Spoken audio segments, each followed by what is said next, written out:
and the Senate went further to deliberate on the executive communications sent to us by Mr. President, Commander-in-Chief, in respect of the Niger situation. So at the closed session, the Senate considered the contents of the executive communication from Mr. President and Commander-in-Chief of the Armed Forces, President Bola Ahmed Tinubu, who also doubles as the chairman of ECOWAS, on his request for support in the implementation of the resolutions of ECOWAS on the political situation in Niger Republic, and resolved as follows. 1. The Senate condemns in totality the military coup that took place recently in the Republic of Niger. 2. The Senate commends President Bola Ahmed Tinubu and other heads of states and governments of ECOWAS for their prompt response and the positions taken on the unfortunate development in Niger Republic. 3.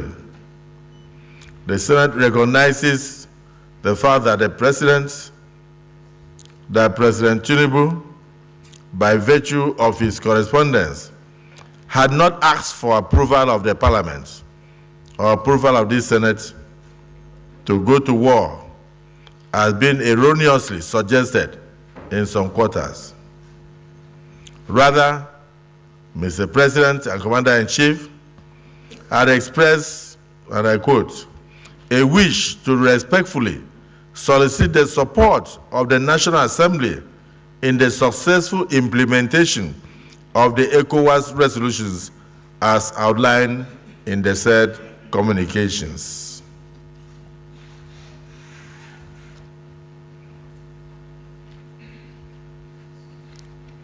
The leadership of the Senate is mandated to further, on behalf of the entire Senate, on how best to resolve the issues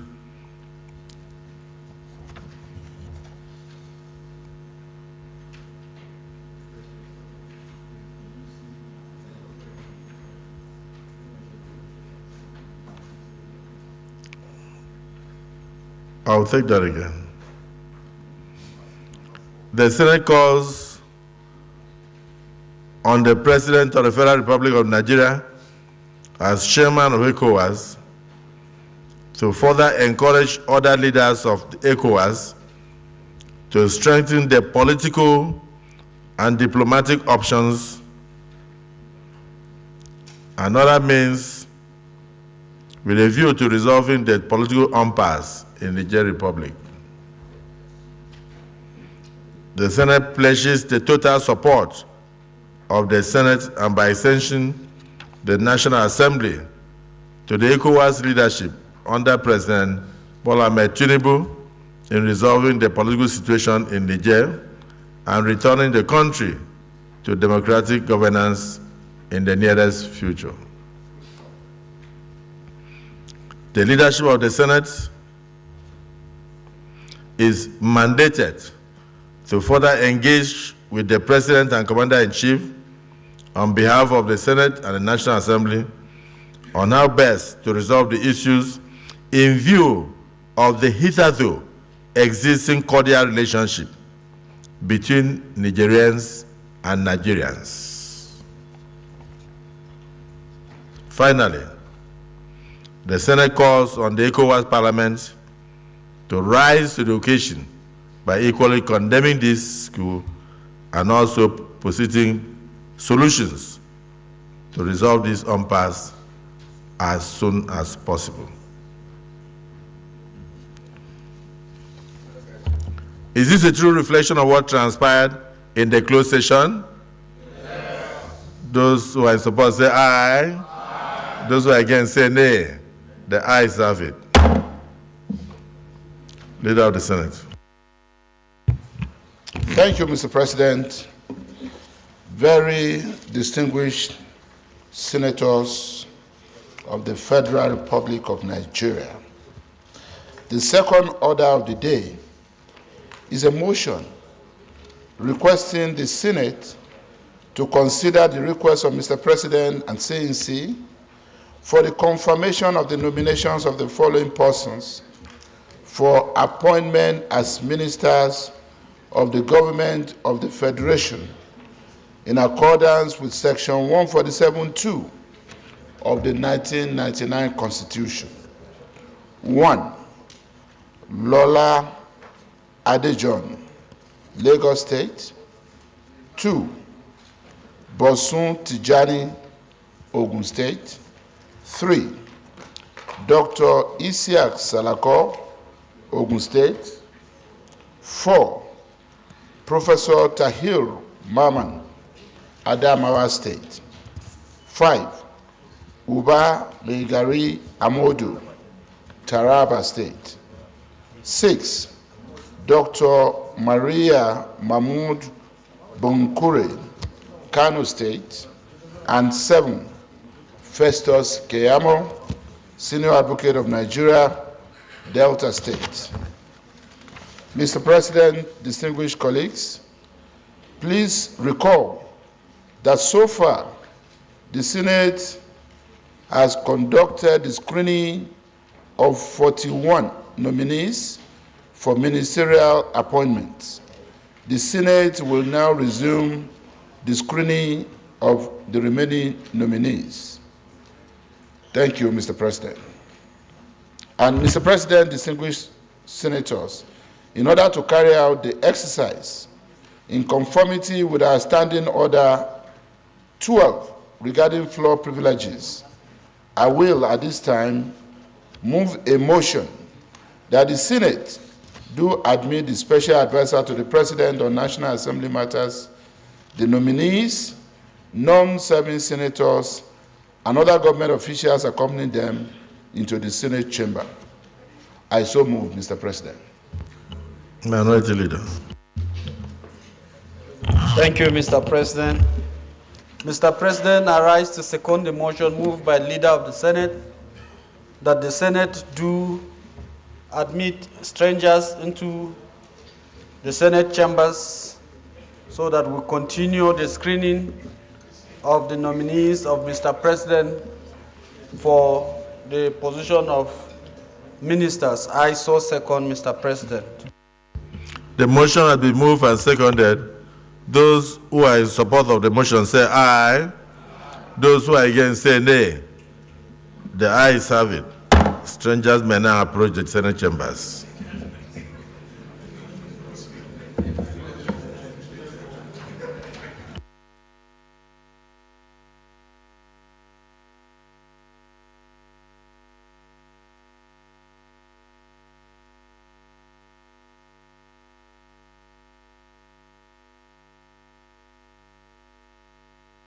Senate Leader.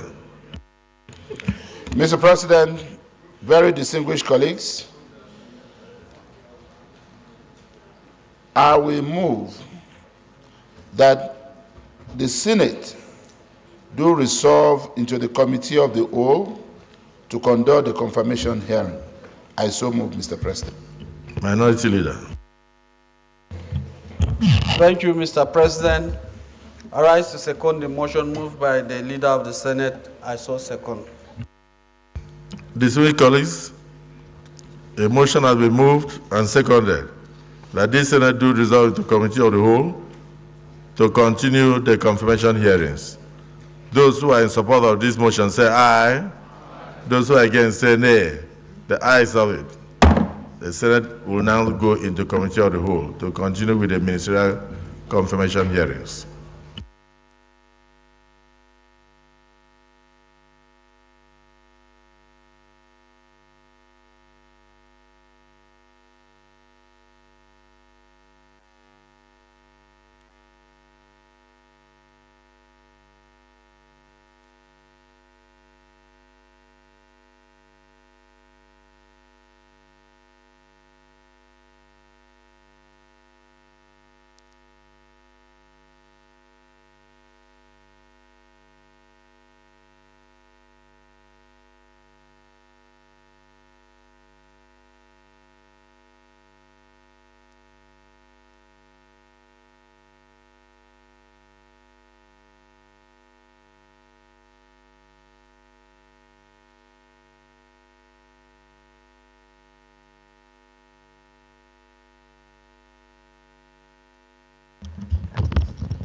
Can the sergeant and arms bring the nominees in?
Distinguished colleagues, we have before us a ministerial nominee in the person of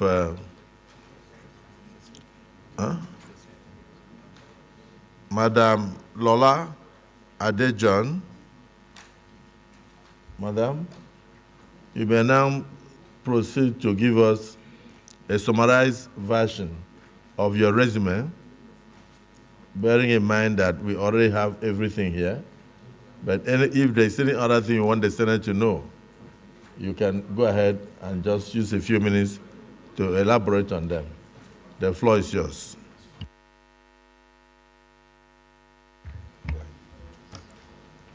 Your Excellency, President of the Senate, Your Excellency, Deputy President of the Senate, Principal Leaders of the Senate, Central, Olunroti Adebule, Lagos West, and Tokubo Abiru, Lagos East, and all the distinguished senators. It is an absolute pleasure that I am standing before you in this hallowed chamber. I never imagined in my lifetime that I would be here standing before you. And it is my prayer that this will not be my first, or it will be my first, but it will not be my last time. Thank you. One of two independent daughters. I am very passionate. I'm a very passionate person, and I'm hardworking. And I believe I represent all the hardworking people, all the hardworking women, especially women in this country and Lagos. And I have been in the IT industry for over 35 years. I bring to you the skills that I have to carry out the vision of our president, President Ahmed Bola Tinubu, in his desire to bring about renewed hope in this country. My career spans, as you can see, the oil and gas industry, as well as the banking and financial services, both local and international. When I mean international, I've crisscrossed Africa, and I'm familiar with financial services in Africa. If you talk about my experiences and my skills, I want to assure you that the skills I have will help in bringing increase revenue to the country. It will help to improve fiscal and operational efficiencies. It will help in management of poverty alleviation. It will help in management of school children, their information on school children. It will help in managing our infrastructure maintenance and so many other things. Without technology, Nigeria, without technology, we'll be living in the past.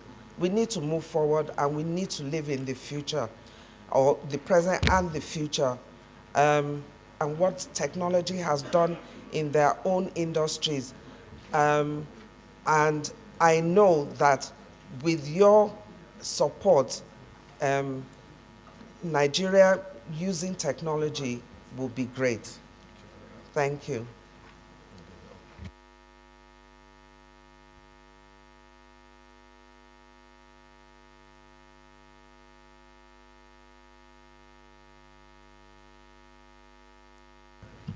You are true? Yes, dismissed Senator Sani Musa. Thank you, Mr. President, sitting as chair, my distinguished colleagues, and the nominee. Congratulations for being nominated. And going through your resume, I've seen that all through you've been in the IT industry.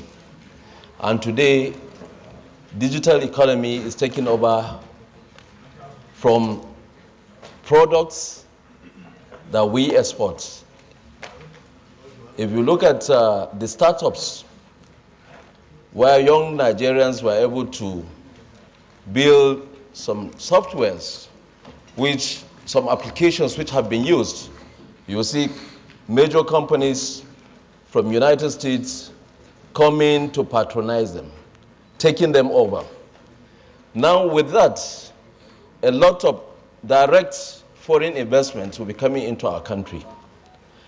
If for any reason you happen to find yourself in a position where you make policies in area of technology and also be the one to possibly do the implementation or supervise the implementation, how will you encourage building up hubs around the country, not just in a where encouragement, funding, to be able to bring out their skills? Because that's one area that we need to build on. You know very much about the NFTs and the packages that AI today is coming, which is a big challenge, especially to the innovation and retail industry. How can we take advantage of those areas too in our own digital sector to boost our economy? That's my 2 questions. Thank you.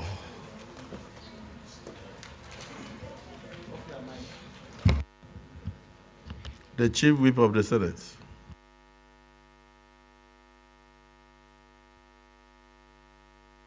Mr. President, being a gender-sensitive nominee, and also to me, the most qualified of the female that came before us.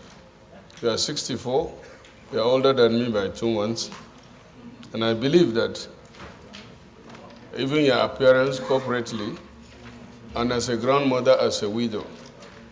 And I read your CV, I'm impressed. And therefore, I want to ask you this question. One of the major problems you hear in this country in the technology sector related to finance is the case of Yahoo Yahoo. And all this transaction of Yahoo Yahoo is through the banking system. It's not that people collect directly. This should be a matter of concern. because mothers, widows, retirees lose their money to these young people who are desperate to make money, more especially because they are not employed.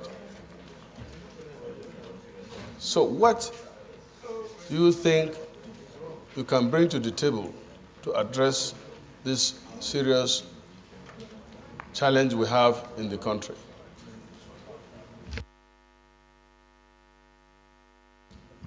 Distinguished Senator Abiru.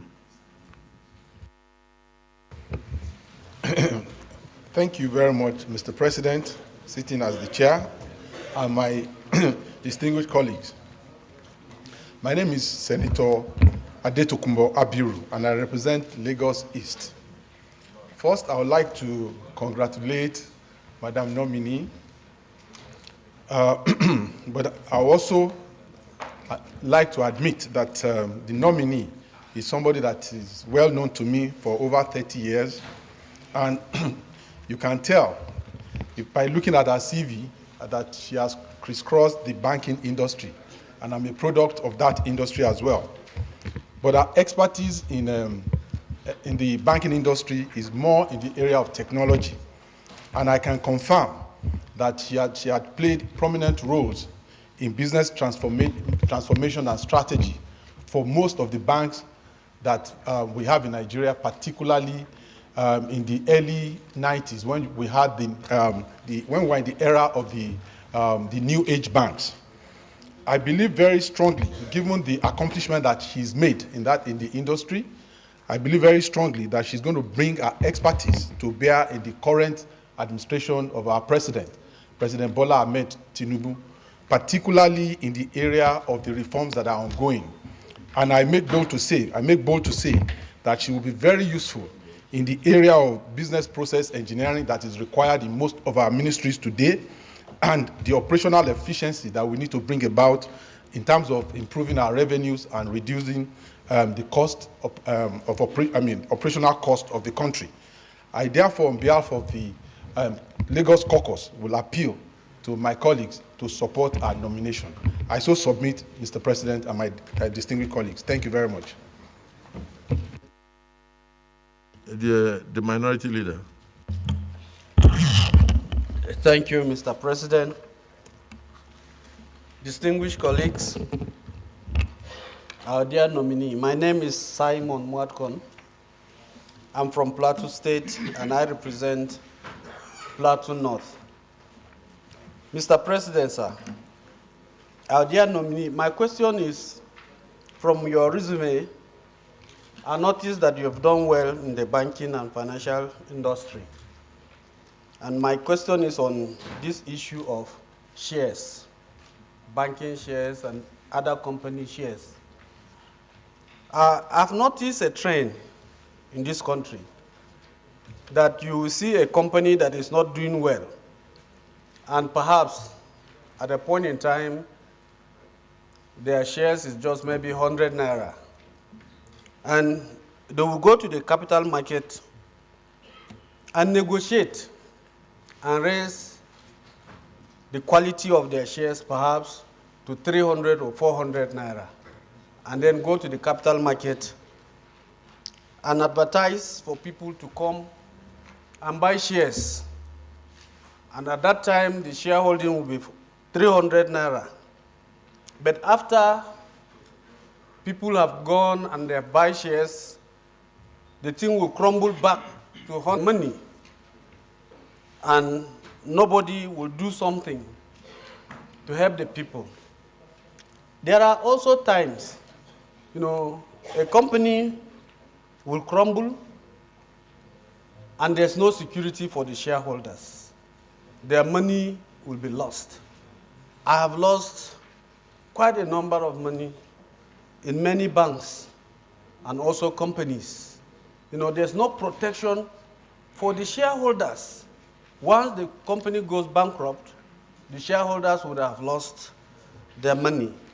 With your knowledge of the banking and the financial industry, what do you think, assuming you are confirmed or screened and confirmed as a minister, what will you do to help poor Nigerians that would have invested their monies in banks or in some companies by buying shares.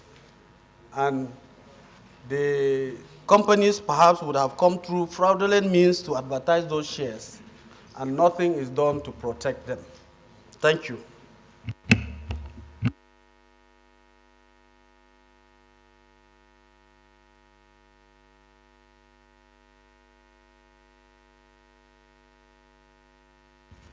Distinguished Senator Garba. Thank you very much, the Senate President sitting in as chair. My name is Garba Musa Maidoki, representing Kebbi South Senatorial District. Lady nominee, I congratulate you, and I congratulate the President for giving females opportunities in his government. We pray, we also agree what men can do, women can do better. So we want to give you the privilege of going to do better in the cabinet. But my concern today is about the banking charges. Somebody, a constituent of mine, sent me a text. You put 100,000 naira in your bank account. In 3 months, you didn't do anything. The charges are taking place. Your money now reduced to about 900,000. For not, you have not transacted any business. Then, then a company that is charging markup for his selling of product, maybe 5 naira, or 3 naira, or 1 naira. If transfer are made to pay him, the bank deduct 5 naira or 3 naira. He's not making any money. Please. Yes, sir.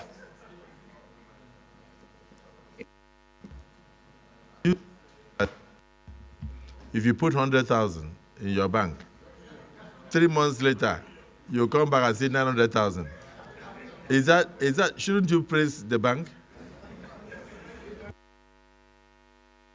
I wanted to say 90,000, Your Excellency, 90,000. And Lady nominee, the financial sector is milking Nigerians. Today, your deposit is not secured. You cannot take your money. If you have a domiciliary account, you cannot take your money. You take hard currency and deposit into the bank, and you want to withdraw it, the bank says there is no money because of regulations or issues like that. Generally, let me know, you understand what the problems are. Please, how can you bring SECO? We want to encourage banking to every rural community. Some of them are just receiving 10,000, and if the bank continue making these charges, how can rural banking be encouraged? Thank you very much, Senate President. Distinguished Senator Ned Mogo.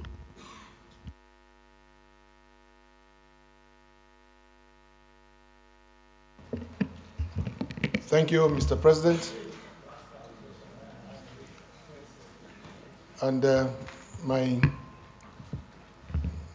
distinguished colleagues,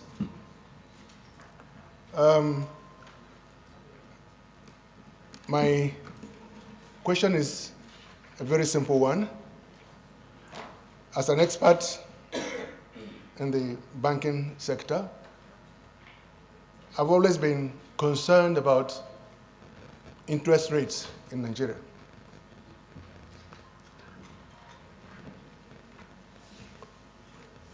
The charges, even the banking deposits interest rates, I understand to be about 5 to 6%. But the lending rate is about maybe 20 to 23%. I've always wondered why the government is not able to peg interest rates at a level that is possible for consumers in Nigeria to borrow money.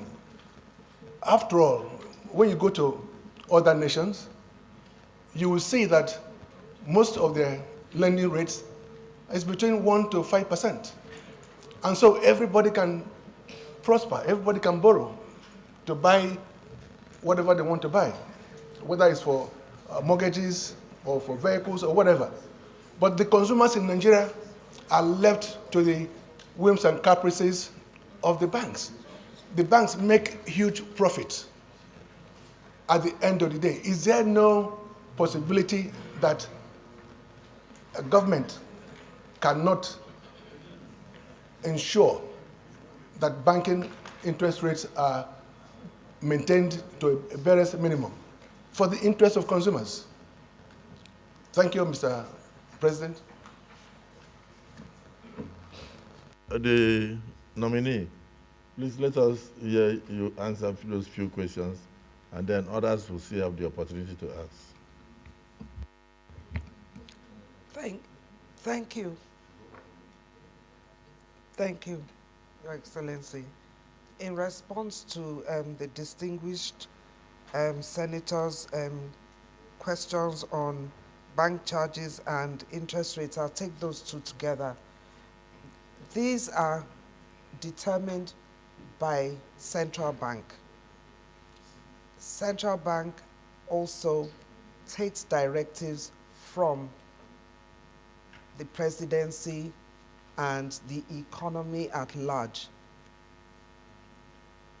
It is determined by the state of these rates are determined by what is currently happening in the country. So if the economy is buoyant, you have better interest rates. If the economy is not buoyant, then the interest rates will be high. So yes, the government will continue to work with central bank and the finance ministry to ensure that these rates are acceptable or they can be accommodated by the general public. It's not technology that determines these rates. It's the economy, the financial system that determines that. Okay. For protection, fraud protection in banks, shareholders, yes, we've all experienced some form of fraud or the other, even personally. Fraud, even though you have automated systems, fraud is perpetrated by individuals, the people. And in our country, we also need to ensure that we do not encourage fraudulent people. When we see that people yesterday are living a simple life and tomorrow they're living an expensive life, we need to ask the right questions. Where did they get the money from? And when we know that they didn't make the money from legitimate means, we also have a responsibility to do the right thing. Ask the right thing, because we'll be encouraging it. And with technology, if we have the right kind of database, we will be able to track these people. We have identity management in different buckets. We have them in systems. If we had all of them together, where we consolidate them with the police, we consolidate them with all the various agencies, you find that we'll be able to track and monitor these fraudulent people better, and it will reduce. But everywhere in the world we have them. It is just that they have better systems, more efficient and automated systems where you can trace them. And I am sure that we are going to pay in this country a lot more attention, or we are going to invest in the in technology to ensure that we consolidate our data. Okay. From the very first comment and observation from the distinguished senator, he talked about our youth tech hubs, AI to increase revenue. It's already happening. It's already happening. We have tech hubs in some states, and it's being rolled out. In fact, the truth is that we can't even run fast enough. Our youth are embracing technology a lot faster than we of our own generation. And Mr. President has said that the youth own this country. And so it's going to happen. And in fact, one of the nominees that is going to come and who's come to stand before you will also talk more about his own involvement in this industry. But for AI, virtual reality, these are all the tools that we need today. And I didn't want to be sarcastic, but the truth is that if we had AI now, you probably wouldn't have to sit here all day, because you'll be using them from wherever you are. So yes, it's going to happen.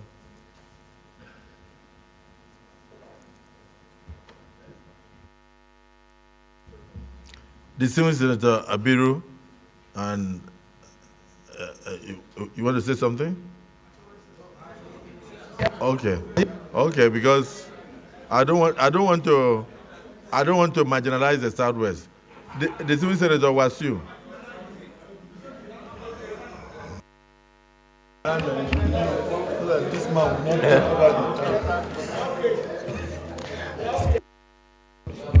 Thank you, the Senate President, Senator Godswill Akpabio, distinguished colleagues. I rise today to first and foremost admit that Lola Ade-John voted for me. She is from my constituency, and she is a proper and a fit person to occupy the ministerial position in the Federal Republic of Nigeria. I still remain Wasiu Sonny Eshinlokun. I want to say that our nomination has come as a beacon of hope for our women and also other genders alike. His unwavering commitment has been noted, and we love all of this. We believe that she will be a paragon of success. She will break barriers and one of those who add value. As you all know, the digital economy, the blue economy are what we will enjoy in the next few decades. It is my belief that with Madam Lola Ade-John, the deployment of IT will be for positive use, and it will enhance our economy. I do not want to throw her under the bus and say, please continue to ask questions. Please allow my people go. Thank you very much. My distinguished brother, Cyril.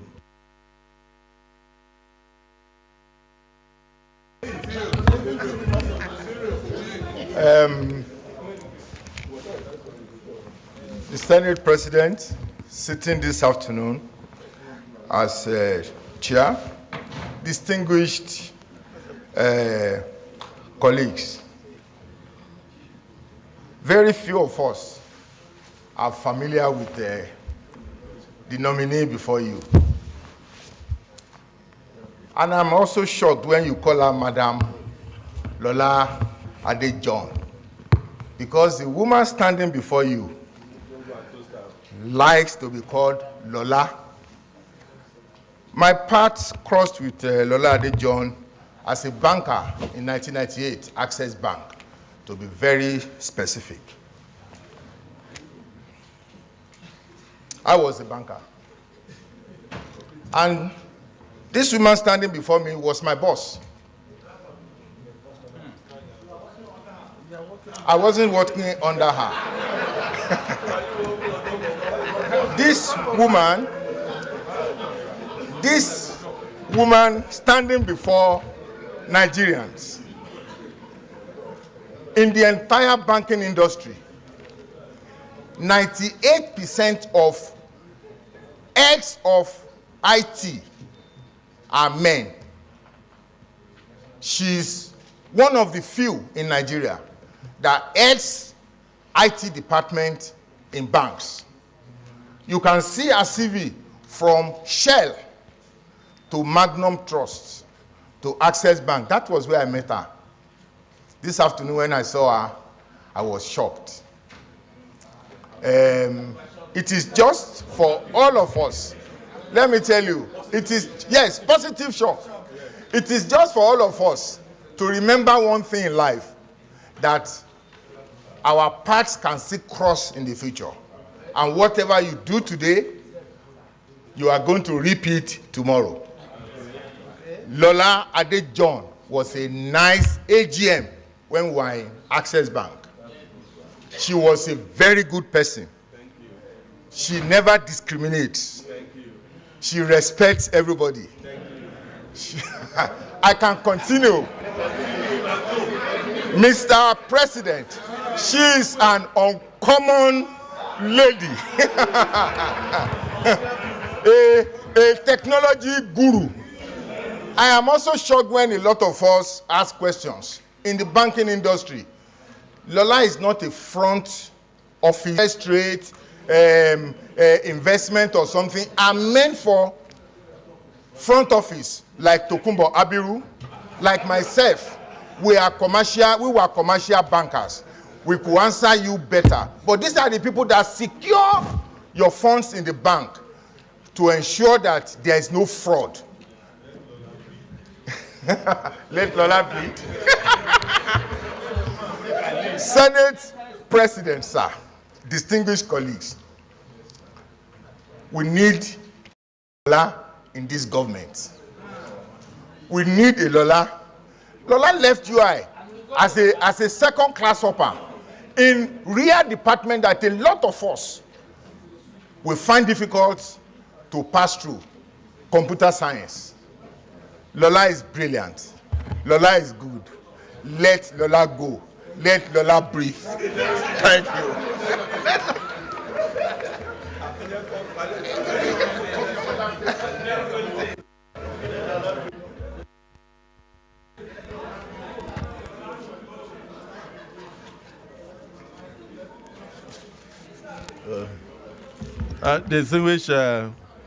Distinguished colleagues and distinguished nominee, your subordinate, your staff, has just said, let Lola go. You need to know that if we let you go, that means you are not going to be a minister. So it's important that we screen you for the president instead of just telling you to go back home. I think that's our job here. So distinguished Senator Idiot, as a gender-friendly Senate, we should give you an opportunity to ask a question. Well, the Senate President, distinguished colleagues, I am Idiat Oluroti Adebule. I represent the good people of Lagos West. And I'm happy to see Mrs. Lola standing before us. Well done, my sister. Congratulations on your nomination as the Minister of the Federal Republic of Nigeria. Well, as a technology solution expert of many years of experience, decades of experience, I want to advise that by the grace of God, if you're confirmed, rather, I would advise that please pay special attention to our civil service. We need technology to drive the civil service for effectiveness. And that will be something that I will be so glad to see you doing by the grace of God. We can all be seated here, assuming that all is well out there. A lot still needs to be corrected. And that is why Asiwaju Bola Ahmed Tinubu has nominated you as one of the ministers of the Federal Republic. Therefore, a lot rests on your shoulder, and the good Lord will guide you. Thank you.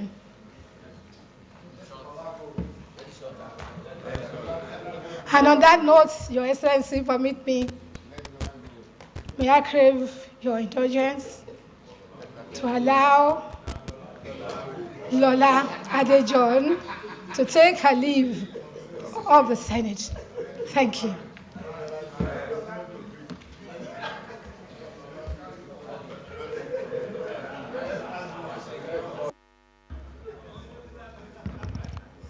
Distinguished colleagues, the last three speakers did not really ask any question. So I don't think there's any question before Lola. Is it the view of the Senate that Lola be allowed to take a bow and take leave of the Senate? Yes. Those who are in support say aye. Aye. Those who are against say nay. The ayes have it. The nominee may now take leave of the Senate.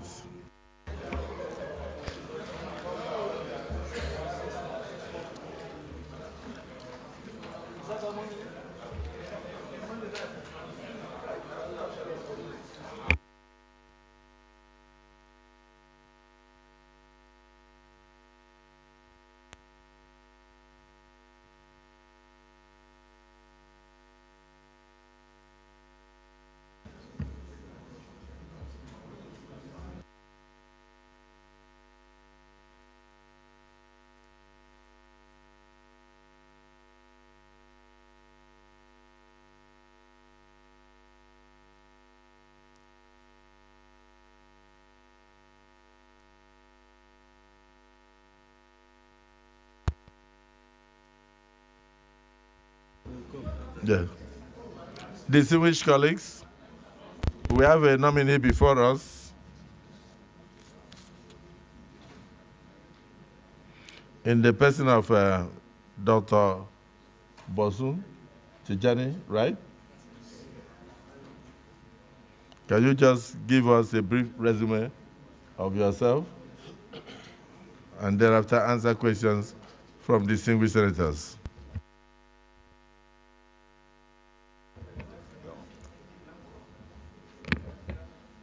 Your Excellency, the Senate President, Senator Godswill Akpabio. Your Excellency, the Deputy Senate President, Senator Jibrin Barao. Distinguished members of the Senate leadership. A very special recognition for the distinguished senators from my home state.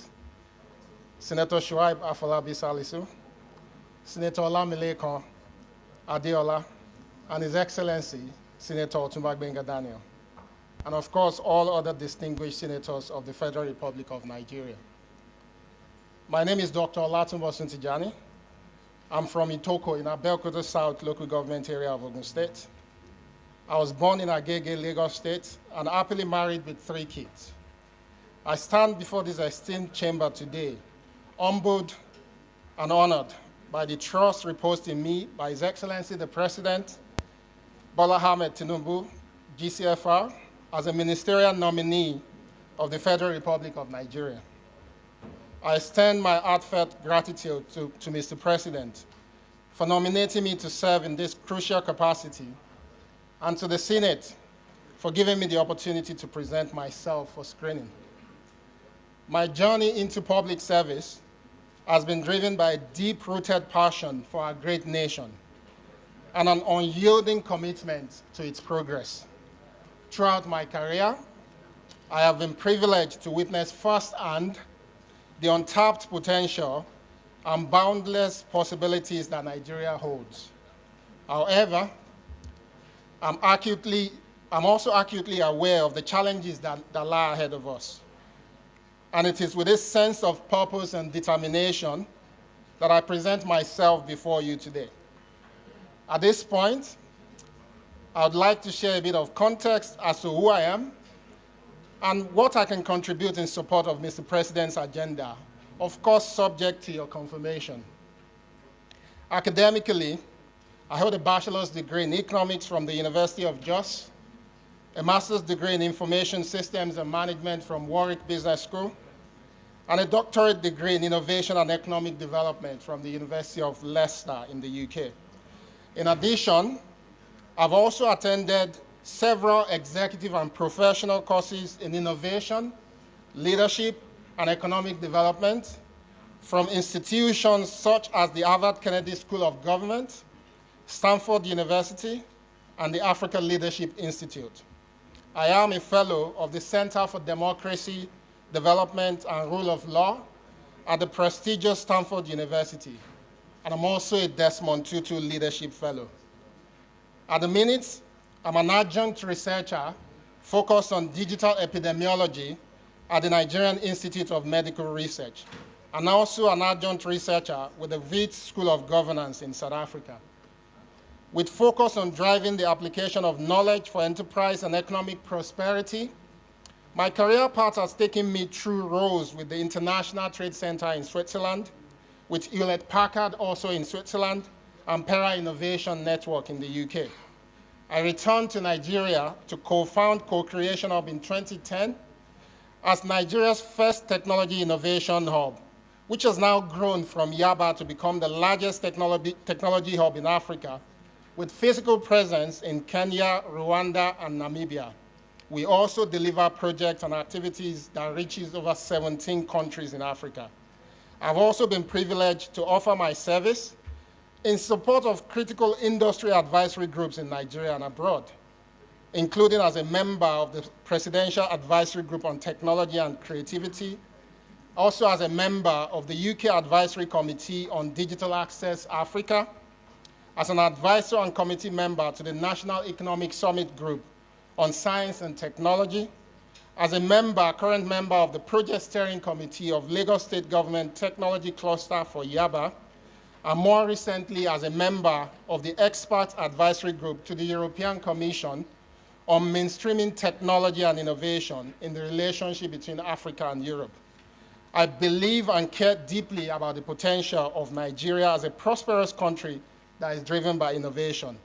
This has been a strong motivating factor in all I do, and I've spent the last 15 years contributing to deepening the technology innovation ecosystem in Nigeria and Africa through extensive collaboration with some of the world's largest technology companies and development agencies. I'm particularly passionate about enabling and supporting homegrown solutions to some of the most critical challenges in sectors like education, public health, agriculture, trade, and governance. An expression of this can be seen in my support to the work of young entrepreneurs like Temigiwa Bosun of LifeBank, Ifedara Johnson of Health Tracker, Preston Ide of Stairs, Inyolu Aboyeji of Andela and Flutterwave, Jumoke Dada of Taylor, Hio Isudeme of OnePort, and also Tega Iotim of Figure, amongst so many others.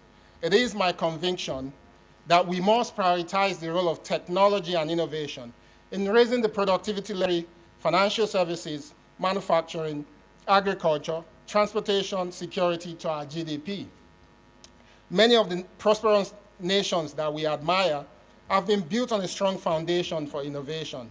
We are a blessed nation with significant young population, which is a critical resource for harnessing the opportunities offered by technology and innovation in support of Mr. President's stated goal of building a prosperous Nigeria for all. My commitment to His Excellency, Mr. President, to you, distinguished senators, and indeed all Nigerians, is to give my best with the same passion and conviction that I've demonstrated all my life to achieve the President's economic and prosperity agenda.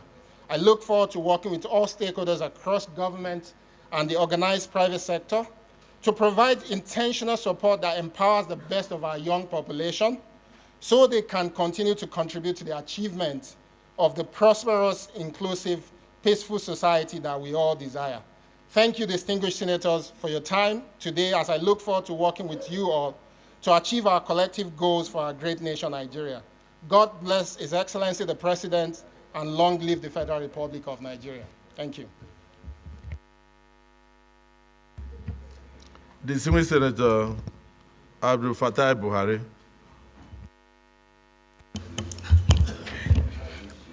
Mr. President, sitting at the chair, distinguished colleague, Buhari Abdul Fattah, Oyonot. Dr. Bosun, congratulations. I have 2 questions for you.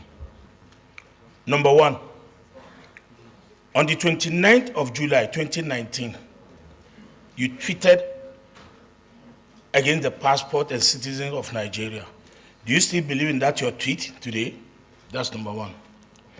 Number 2, when you look at your CV, your certificate, that's the O-level, and the primary school certificate, they are not there. And even your first degree, you came with a testimonial that was issued 20 years ago. So how did you get admission into University of Jos? 1. Number 2, what happened to your certificate? Or have you not taken it since 20 years ago that you have given that testimonial? Thank you.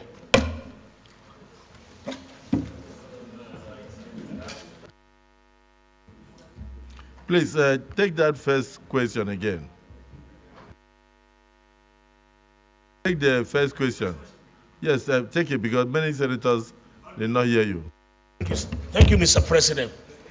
On the 21st of July, 2019, Dr. Bosun tweeted against a tweet against Nigeria that it does not appreciate the Nigerian passport and Nigeria as a nation. My question now is that, yes, the Nigerian passport and Nigeria as a nation. Let me quote it exactly from the way you put it. Nigeria is a bloody expensive tag to have against your name. Leave patriotism for a minute. That tag is bloody waste of time and energy, but a country. End of quote. So the question now is that this tweet, does he still have belief in it, or he has changed his mind about the country now? That's the question. Because when he was reading his resume, he was giving patriotism of how he served, blah, blah, blah, blah. If he has changed now, I just wanted to know, and I want Nigerians to know, because, Mr. President, in the last 2-3 days, his case has been on and off in Nigeria. That it has been trending in Nigeria. So the issue now is that, do you still believe in what you said in 2019, or you have changed your mind about the country? That's just something. I think the corollary to that question will be that he will answer which nationality is standing here now. Because if he's saying that it's a bloody waste of time to have a Nigerian passport or to be a Nigerian, so coming here, it's possible that he may not even be here as a Nigerian. So when he's going to answer, that question, he will also tell us whether he's here as a Nigerian or whether he has taken another country's citizenship. Distinguished Senator Issa Jibrin. Your Excellency, Mr. President, very distinguished colleagues, I am Issa Jibrin, representing the very good people of Kogi East. Well, I'm taken aback by Buhari's comments, but I will still go ahead with what I intend to say, because he needs to really clear himself of all these allegations first. But having said that, and assuming he clears himself, he is an IT person. Your Excellency, there are so many inefficiencies within the government sector, especially in the areas of revenue collections.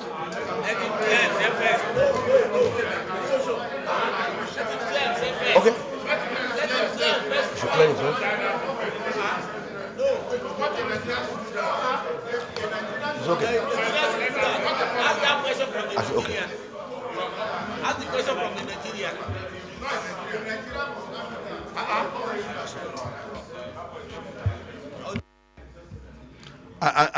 No, please use your seat. The distinguished Senator Solomon Adiola Olamileko. Yeah, you are from Ogun State. The nominee is from Ogun State. So, am I right? Huh? Okay. So, before he answers, maybe as an elder in the Senate, you may wish to educate us whether he's actually Nigerian before he confirms it. Mr. President, very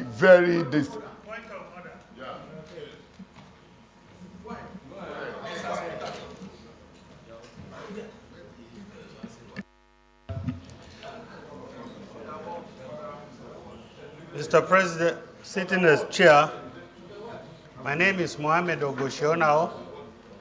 I represent Nasarawa South. I come under Order 10. And with the permission of the chair, I might want to read the privilege. Any senator may rise at any time to speak upon a matter of privilege suddenly arising, and he shall be prepared to move without a notice a motion declaring that a contempt of or breach of privilege has been committed. I want the Senate President's attention.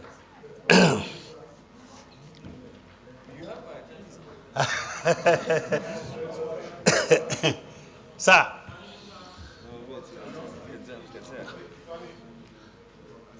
yes, sir. The question the chair put before the nominee as to the nationality that he belongs, that is standing here, must be answered first before we go on, because answering any other thing apart from that one will be a breach of my privilege and the privilege of this chamber. So he must declare whether he is still a Nigerian or he is coming from another country. Thank you very much. Stop. Abu, stop.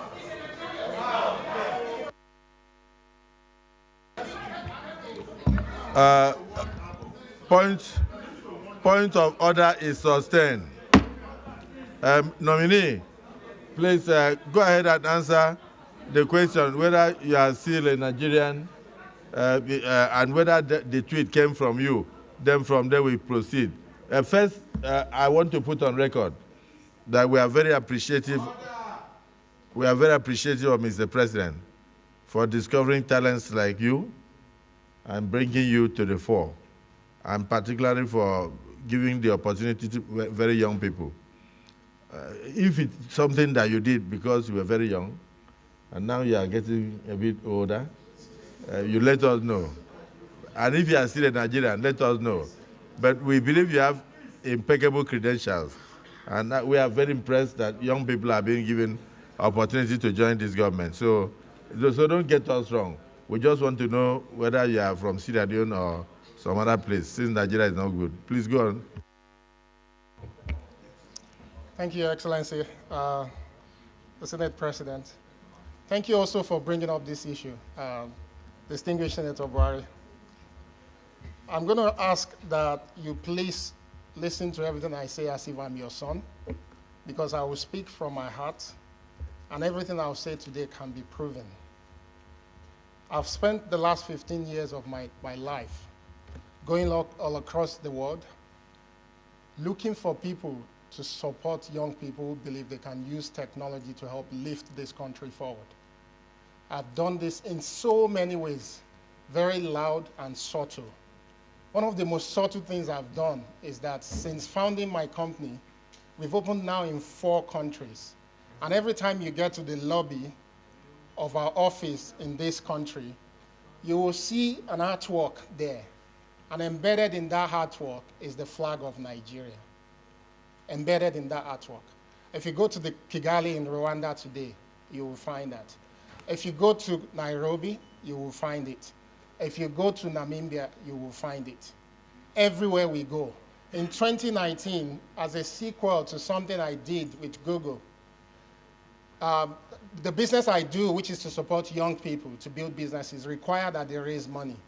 And the ability to raise money relies on the ability to attract investors from abroad. And I did everything possible to build a company that is fully domiciled in Nigeria. In the technology space, people hardly domicile their businesses in Nigeria. I domiciled that business in Nigeria. In 2019, we decided to improve Nigeria's opportunity to be able to raise more money, that we need to be doing a tour of the whole world. But we didn't want to do it just as Nigeria, but as Africa. So I opened up 15 slots. This whole trip was paid for by Google. Nothing came to my pocket. We gave about 8 slots to Nigerians. Because I have a second citizen, which is a British passport, I was in the UK, and I was trying to apply for my Chinese visa because I did not need visa to every other country. I got to the embassy, and I was told that it would take me 2 days to get my Chinese visa. I was excited. And the gentleman said, "What do you do? Where's your pay slip?" I said, "I run my business." He says, "We have to see your bank account statement." I said, "I'm happy to provide it, but my business is fully domiciled in Nigeria." The moment I mentioned Nigeria, the gentleman said they have to do a special check on me, and it was going to take minimum 2 weeks. In anger, I tweeted what you read, which was paraphrased wrongly. One, I've also been given a taste of what young people have been doing to all of you as well, which is the tweet you read is just the first part of that tweet. The second part specifically mentioned that for us to lift this country up, we must find a way to correct our image, to project positive image. Because I don't want my 2 young girls to grow up because they're going to be proud Nigerians. I don't want them to grow up to experience the same thing. This is something that can be proven. What they've given to you, sir, is just a screenshot of the first one, which is convenient. I'm very passionate about Nigeria, very. As I'm standing in front of you, I've just closed a business that I've been working on for 2 years, which is going to support 36 Nigerian entrepreneurs with 65 million naira to build technology that's specifically focused on education. I do not do this because of my pocket. I'm standing here with you today because people know me for the work I've done, not because of my father or mother, because they're both late. I do not have political connections. I am extremely passionate about Nigeria. What it takes for Mark Zuckerberg to say I'm going to Africa for the first time, and before meeting anybody, it was me he came to, was a lot of due diligence on my passion and interest. What it took for the founder of Twitter to come and meet me as a leader when I wasn't recommended was for my passion and interest. And just a couple of weeks ago, when Mr. President was inaugurated, Bill Gates was in Nigeria to speak to the young people about the hope and opportunities that exist in this country. I was the one who hosted him. It was nationally televised. And it gave a lot of hope to our young people. I am not what is being represented online. I might have said things out of passion and support for young people. On this matter, lastly, because I support a lot of young people, we give them opportunity to come to Yaba to learn software development, to build businesses of their own. So I used to spend almost 30–40% of my time going to look for ways to bail young people out of police station because they were found with laptops in their bags, not because there was any evidence to show that these people are fraudulent people. It was out of this anger and frustration. How can I be trying my best to uplift my country, and I'm spending my energy doing things that is impossible? Lastly, I've worked with a lot of people locally as well, just to find so many resources and opportunity. I've worked with a very rich person here who's created a fund that is backing people in Nigeria and across Africa to do their businesses. I do not have stake in all these businesses. These are businesses that I truly believe will uplift the country, and that's why I do what I do.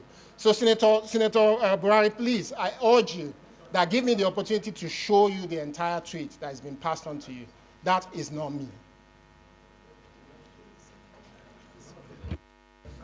So, Dr. Bosun Tijani, you are saying that when you came out of the Chinese embassy, you were a bit disappointed with the way the image of Nigeria was being, ridiculed by international communities. But since then, that you have made efforts to correct the image. You brought Bill Gates to Nigeria. You brought Sugar Bar. That's the father of Facebook to Nigeria, and you are doing a lot of things to encourage Nigerians to go into the IT business, and also to make money from there to sustain themselves. And you are very determined to make sure that your two children grow up to be proud of the identity as Nigerians, and that what you have suffered internationally should not be meted out to them, and that the image of this country must be corrected. And so when the president gave you this opportunity, you were very happy that this is now even a higher platform for you to come in and help to change that image, and also help to empower a lot of young Nigerians. Let me recognize another young Nigerian to say something. Senator Abu. Thank you, Mr. President, sitting at chair. You will live long, Mr. President. God bless you. Mr. President, sitting at chair, few days ago, I commended the President of Nigeria for nominating many women into his cabinet. He kept his promise. Most of these women, if you look at their average age, 39 years, average. If you put all of them together, divide their age, give it 37 to 39 years. A young man is also standing before us today. In line with Mr. President's promise to young Nigerians that he will be part of my government, and he brought a young man. Look at his dressing, Mr. President, green and white. That is Nigerian. He came with Nigerian flag because of his passion for this country. Mr. President will not lie to you. Let me speak in pidgin English. Sometimes this country, they choke. They choke us. Mr. President, a few days ago, I was coming back from Kenya on the assignment that this parliament sent me. When I landed at Addis Ababa International Airport, I saw Nigerians being hoarded by a corner, denied flight. I came out of the line, and I asked the immigration people there, why are you keeping these people without them boarding a plane? They told me I should go back to my line. I removed my diplomatic passport. I said, I'm a diplomat. I want to know why they are not boarding the flight. The moment they saw my international passport, red passport, they directed me to a seat, and I sat down there. What I'm saying, I'm on live television. Some Nigerians were in that flight, and they saw me when I left my queue. And I found out what they did. And I told them, give me back these Nigerians, let me take them to my country and hand them to immigration in my country. Most of them, Mr. President, they were treated in such a manner because they are using green passport. Sometimes,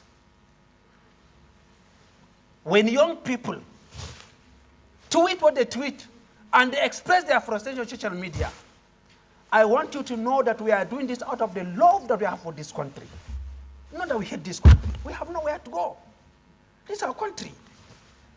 This is an orphan, without a father, without a mother, without a godfather, recognized by the president for his work and presented to serve. Most of these young people who are leaving the country, Mr. President telling them, come back. Don't be insulted us from America. Don't be insulted us from England. Come back, Nigeria, let's build this country together. And that's why Mr. President nominated him to come back home and offer this country. We commend Mr. President for the love that he has for youth, for women, and his vision for a new Nigeria. Colleagues, please, I beg you as a young person, when you see us sometimes to express passion, support us as your sons, as your daughters. Don't use our age against us. Use our age to see that we help this country. I beg colleagues, this boy is very intelligent. Take a bow and go, please. Honestly, Senator Abu, you know, you will agree with me that this Senate has been very kind to you. In spite of all the noise you make in the Senate, we tolerate you because we recognize the youthfulness in you. I'm very proud of your speech today. The two Senator Solomon Adiola or Lami Lekon, this is your citizen. Say something and let him come forward and take leave of the Senate. Thank you, Mr. President. Very distinguished colleague. Let me start by thanking Mr. President for identifying yet another talented Nigerian. Mr. President, let me commend the nominee for one thing. For the fact that he admitted that yes, that tweet emanated from him, and the intention surrounding that tweet was not in any way to disparage or destroy Nigeria as a country, but out of sheer frustration that he encountered in the Chinese embassy. The only area that I strongly believe he will have added to this is sharing his experience in the Chinese embassy with Nigerians, so that you will give us a platform for us as a government to call on the Chinese embassy to ask why Nigerians is being treated this way. Yes, but for hiding that and tweeting out of sheer frustration is one area that I am not in support of. But Mr. President, distinguished colleague, Bosun Tijani standing before us, a Nigerian, an IT guru, somebody in his opening remarks has shown how technology can be used to improve our economy. An economist by academics, an IT guru by profession. Mr. President, distinguished colleague, you will quite agree with me that a country that is not fintech compliance at this time and age should know that he is yet to overcome many, many challenges that is confronting that nation. Asiwaju Bola Ahmed Tinubu, the President of the Federal Republic of Nigeria, someone that Nigeria never believed can throw up somebody like Bosun Tijani, a 46-year-old Nigerian, 41-year-old Nigerian going 42, to be a minister of the Federal Republic, is doing it again. And that was how he started in Lagos. He discovered Bosun when Bosun was 42. He discovered me when I was less than 30. When you are 41, Asiwaju discovered you. He discovered me when I was less than 30 years. And today, I have kept the flag flying. Yes, sir. That is the generation that Asiwaju believes in. And these are the future of Nigeria. I want to plead with my colleague that irrespective of the shortcomings of Bosun Tijani, let's take it as useful exorbitant. And he's here before us to tell us that he has the solution. He has what it takes to contribute to the development of this country. And he has decided to leave his businesses and leave his connection in the IT world to come and add value to the government of President Bola Ahmed Tinubu.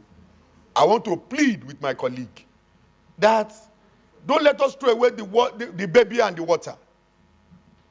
The man has appealed before us, and he has accepted to the fact, and even go ahead, I don't know, he has apologized. Okay. Maybe in his submission. He has not even committed anything according to his submission. But out of his sheer frustration, he has explained. My dear colleague, I plead with you that to please, okay, I apologize on his behalf. and says that we should allow Mr. Bosun Tijani, a born Ogun State indigene, to take a bow and go. Thank you, Mr. President. Wait. Please, the minority leader. Thank you, Mr. President. Order! Thank you, distinguished colleagues. Mr. President, I want to join all other senators that have spoken to congratulate our dear President, President Bola Ahmed Tinubu, for selecting young Nigerians to also be part of his cabinet, especially the women and the youths. With regards to our brother, Dr. Bosun, congratulations. But Mr. President, I wish to advise this young man that there are times, no matter the level of our frustration, we must be cautious with what we write on the social media. I'm saying this because I have another tweet from him, which was written by him by 10:05 p.m. in April 21st, 2021. With the kind permission of Mr. President, I would like to read this tweet. He said, "Who conducted a security check on him when he was appointed? What sort of checks are done by at the Nigerian Senate when they confirm appointees and the media? Question for another day.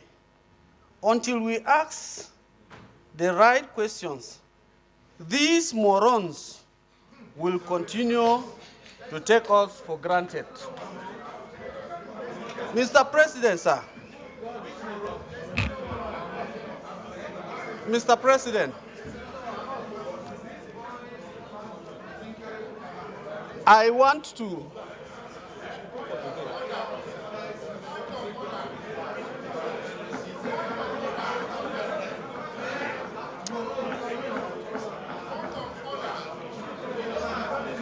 Mr. President,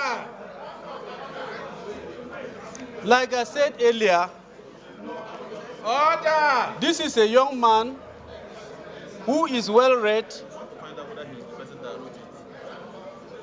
I want to ask, having come from my alma mater, I'm also from the University of Jos, and I've taught there in University of Jos for 15 years. I find it very difficult to believe that a graduate of University of Jos will write this on the personality of the Nigerian Senate. I want to ask, sir, are you the author of this tweet or not? Thank you. Well, the Senate leader. Mr. President, very distinguished colleagues, I have a perspective to share with our distinguished colleagues.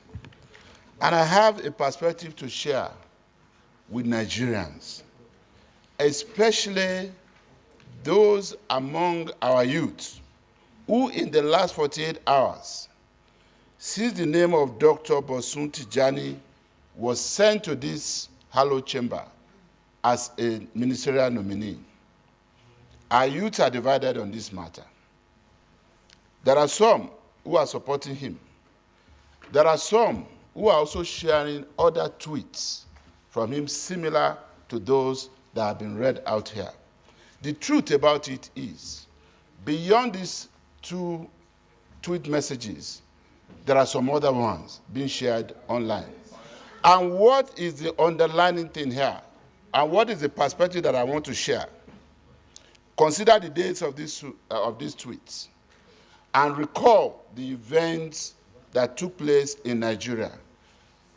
some of my own children and some of our own children were all part of these tweets.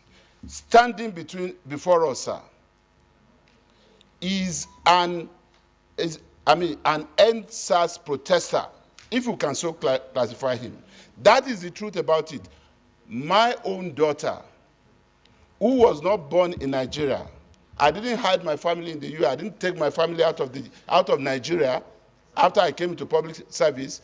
I was in the US doing my master's degree. I was there practicing as an attorney when I gave birth to my own children. So they were not born here. But when my daughter was done schooling, she told me she wanted to come to Nigeria for her national service, and I was very glad. My daughter joined the End SARS protests. Around the same time, all these tweets were going on. Very many of our own children asked us questions. Mr. President, I need your protection. All I'm trying to do is share a perspective. The same president, these are the issues for me. Number one, an End SARS protester who believed he was a spokesperson for his own generation, today has come to see the need to join hands with us to build this nation and bring all those ideas around which they organize protests on board to further build Nigeria and rebrand Nigeria. That's number one. More importantly, number two, the same President Bola Ahmed Tinubu, a citizen as he then was, not in any official position, who was accused or alleged as having taken soldiers to Toll Gate Plaza in Lagos to shoot End-SARS protesters, is the one who today, by the grace of God, as President and Commander-in-Chief of Nigeria, has sent Dr. Bosun Tijani as a nominee to this chamber, because he also believes that they have something to offer. So let's look at it from all these perspectives and know that this man standing before us did what any of our children could have done. At that point, based on their own understanding of what was going on, he portrayed a scenario of how most of the people he was struggling to help were being arrested by the police because they had laptops in their bags, not because they were criminals. Let us remember what happened in this country. We need to move on with this generation. We need to put this behind us. So, of course, if he said anything that he shouldn't have said, he's here to apologize. That's not the problem. But let's take it beyond that and be less emotional about this issue. But we must protect the integrity of this institution. I agree, with our colleagues who are saying this. And our own youth must also learn from this, that even in the face of anger or protest, you must mind the language that you use. Thank you so much, Mr. President. Well, let me, just before I listen to any other thing, let me point out the distinguished leader of the Senate, that even if it was that your child that came before us here, that child will still face the same questions. The questions being asked are not, nobody, I don't think any of them has ever met him. I don't think any person here has any objection to his nomination. And I don't think anybody here is against him. We are rather appreciative of Mr. President's choice. However, sometimes the past has a way of following us. And I think we can make progress. I will give you an example.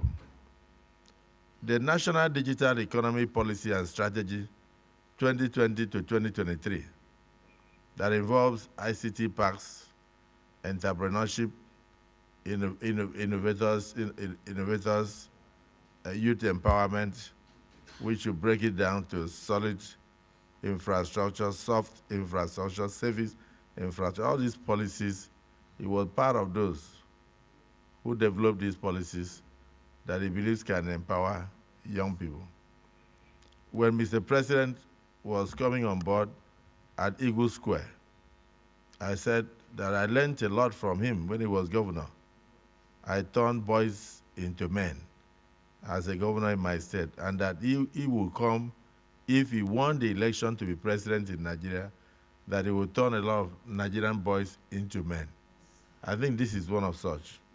Now, if we sit here for the next 5 minutes, somebody will bring out another very derogatory tweet from him, whether it was done in the heat of anger, or whether it was in collaboration with your child, I wouldn't know.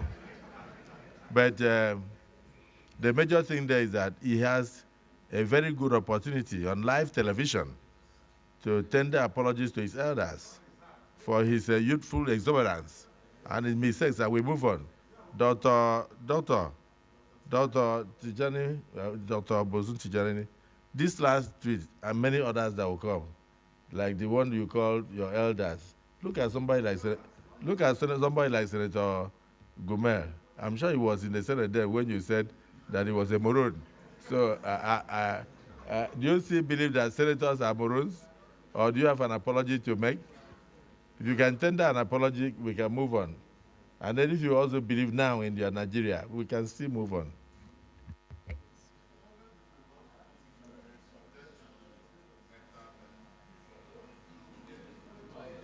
Your Excellency, Senate President, and also distinguished senators. Distinguished senators. I was raised properly as a Yoruba boy, both in Agege and Abeokuta, so I do understand that we're not meant to disrespect our elders, and that's not the training that we're given. My father probably won't be proud of me for all these allegations, but one thing he'll be proud of as well is that the passion that led me to those mistakes has also given me the opportunity to contribute to the development of this country. So I want to profusely apologize to everyone in this hall, including anyone anywhere in Nigeria that may have been offended about everything I said. I ask that you please, in the process of accepting my apology, that you look at the undertone of everything I've said. I didn't say it to spite.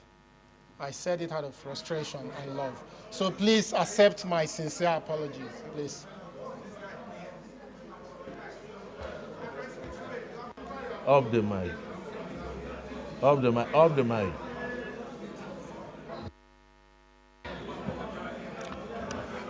Distinguished senators, distinguished colleagues, we have before us a young Nigerian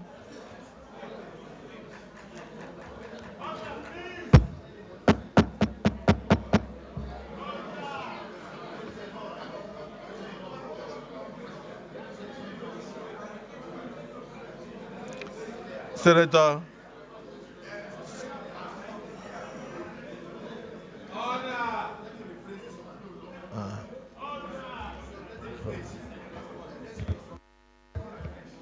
Distinguished senators,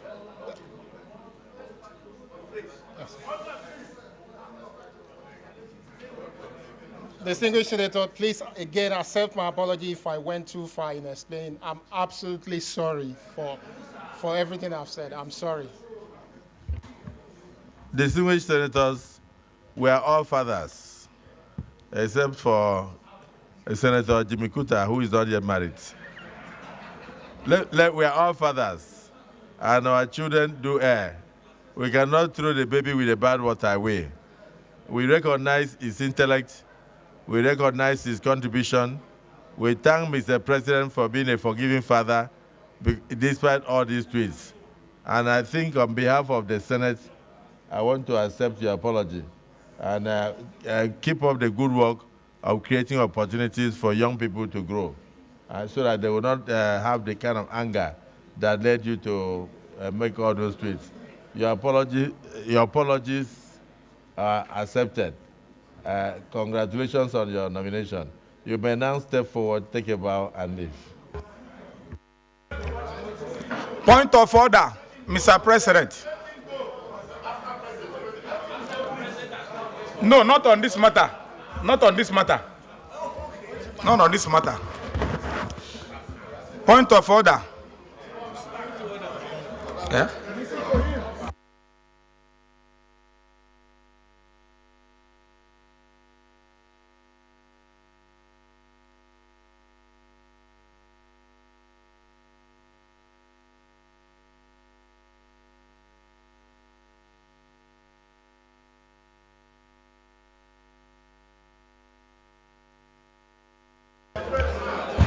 Point of order.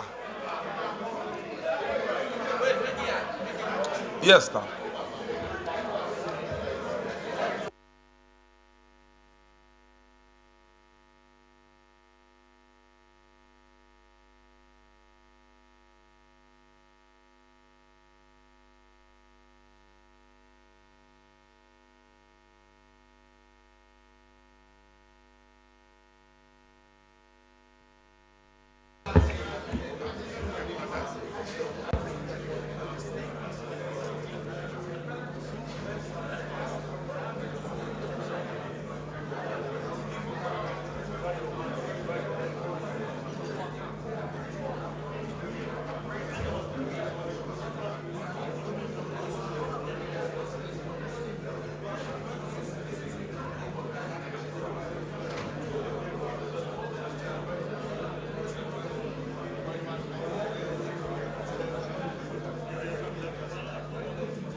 Mr. Nominee, Clerk, that is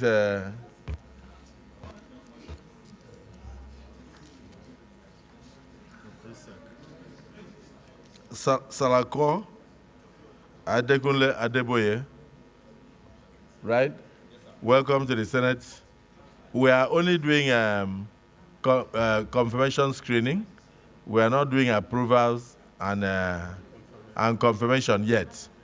So ours is just to ask questions, note, look at your CVs, evaluate everything about you, your personnel, your life details, and every other thing. And thereafter, the Senate will still go into further sitting on confirmation and approvals.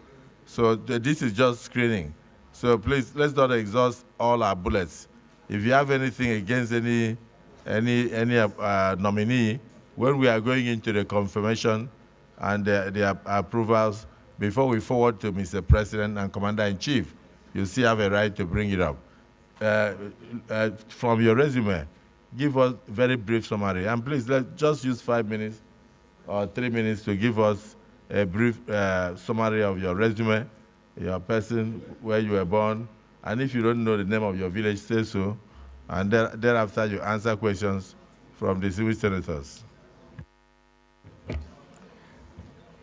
Your Excellency, the President of the 10th Senate of the Federal Republic of Nigeria, distinguished Senator Godswill Obot-Akpabio, the Deputy Senate President, principals officers of the 10th Senate. Mr. President, sir, please permit me to recognize the 3 senators from my state, Ogun State, starting from the senator that is representing me as a constituent of Ogun State, Ogun West Senatorial District, Senator Solomon Olamilekan Adeola, the Chairman, Senate Committee on Appropriation. Also to recognize the senator representing Ogun East Senatorial District, who was governor of Ogun State when I had the privilege of serving as commissioner in Ogun State, Senator Engineer Otumba Gbenga Daniel. Also to recognize the senator representing Ogun Central Senatorial District, my big Egbon, Senator Shuaib Afolabi Salis. Distinguished senators, I want to use this opportunity to also thank Mr. President, the President of the Federal Republic of Nigeria, the Commander-in-Chief, for giving me this opportunity, and to also thank my political leaders in Ogun State, particularly my governor, the governor of Ogun State, Prince Dapo Abiodun, CON, and also a former governor of Ogun State, Aremo Olusegun Oshoba. My presence here today, Mr. Senate President, is like breaking a jinx.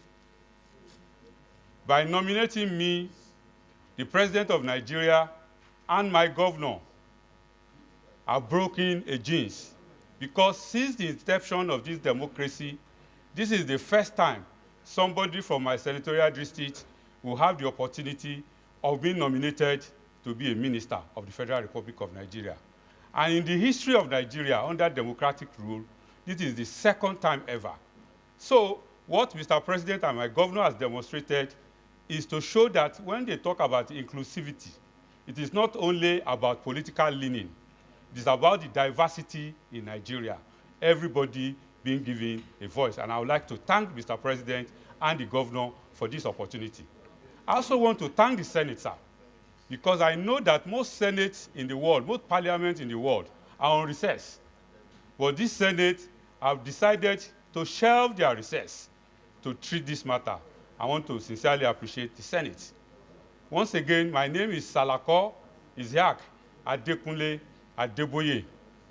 I was born 56 years ago, precisely on the 8th of August, 1967, in Ayetoro, Yewa North local government of Ogun State.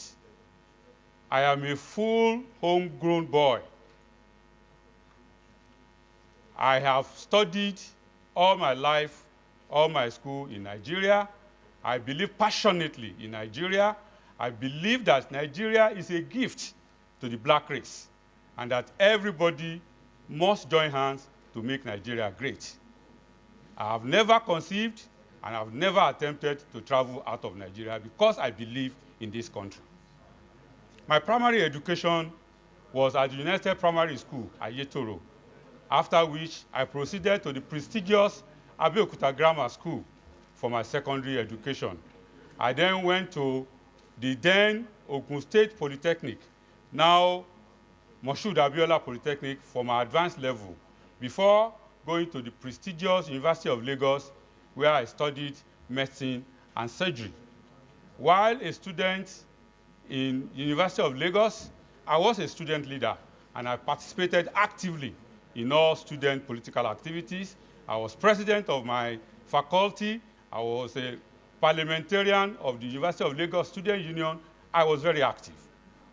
After my student days, I did my internship at the Lagos University Teaching Hospital before I was posted to the old Abia State for my National Youth Service. While doing National Youth Service, I volunteered for the Nigerian Guinea Worm Eradication Program, for which I was given an award by the NYC Abia State as one of the top 10 coppers of that year. I also got the Presidential Golden Handshake Award of President Jimmy Carter of the United States. After my university education, I started my working career in some private hospitals before I was also employed at the Lagos State Health Service Commission. And then after a while, I resigned and started my private practice before I was appointed as a commissioner in Ogun State, where I had the opportunity to serve in 3 strategic ministries. The 3 most important ministries, in my opinion, that takes care of food, agriculture, takes care of housing, shelter, that is housing, and that takes care of health. I performed to the best of my activity in those ministries before the end of that government, and I then went back into private practice. In 2020, The governor of Ogun State, Prince Dapo Abiodun, also gave me the opportunity to be the chairman of the Ogun State Hospitals Management Board, where I also performed to the best of my activity. I'm a master's degree holder in public health, and I'm currently pursuing a PhD program in public health with specialization in health policy and management. I believe strongly that the health sector of Nigeria is challenged, but our solutions must be contextualized. It must reflect our peculiarities as Nigerians. We cannot just import. Yes, we have a lot of things to learn from health systems all over the world, but our own health system must reflect our peculiarities. We need a lot of funding in the health sector, but what do we want to spend the fund for? It must be well defined and well itemized so that we spend optimally to the greater good of our people.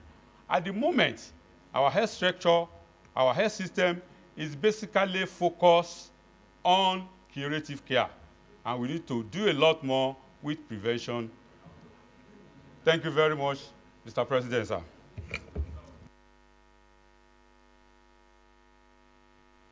Senator Izonaso.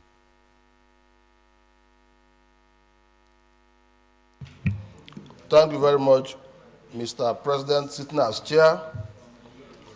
My name is Senator Osita Izonaso. I represent Imo West.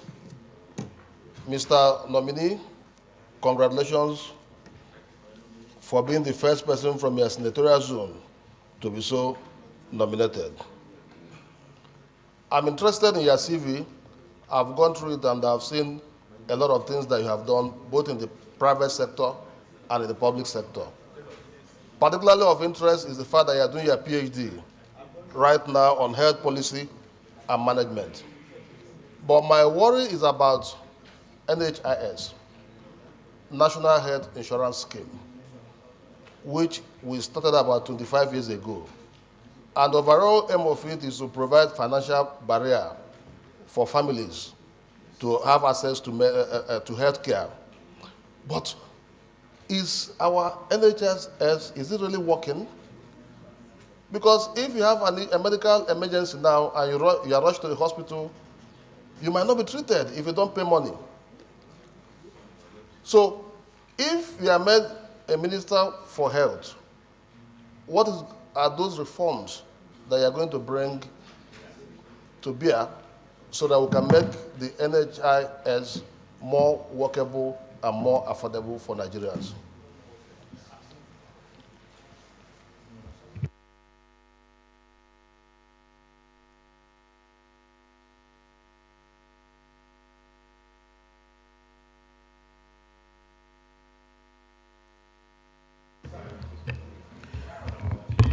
Thank you, Mr.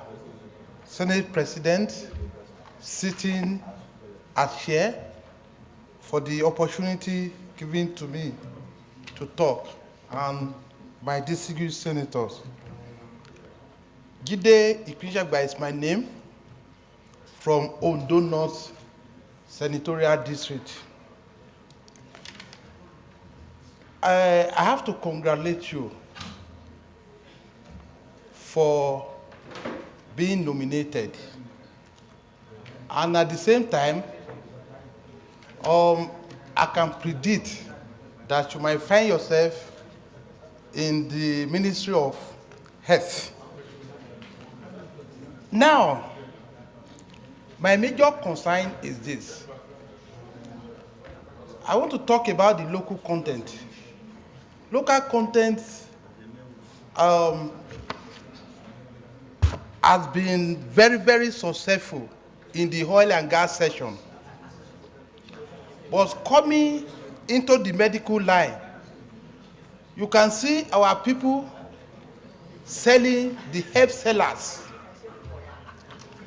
The Yoruba call these people that they sell agbo in Yoruba language. Now, when you get outside the country, you find out that they will import some materials into Nigeria, package it very well, under the umbrella of food supplements. and we will be buying them. Now, how will you moderate this when you find yourself in that position so that we can also make money from the selling of those things in Nigeria instead of condemning them that they are not good enough, they will disturb your kidney and your liver. Meanwhile, this same thing was what our forefathers were living on, and you cannot compare their age, their ages with what they have today. So I want to advise or ask you, if you find yourself in that ministry, how will you encourage these people to develop that skill into where we can make use of it productively in Nigeria?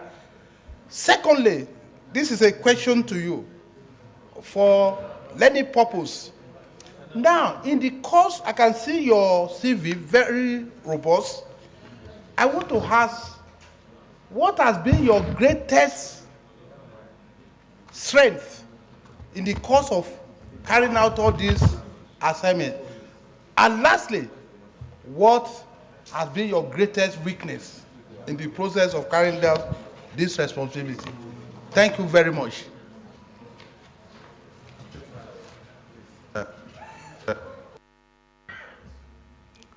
Distinguished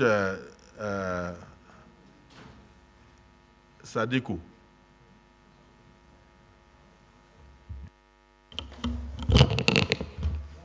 Thank you, Mr. President.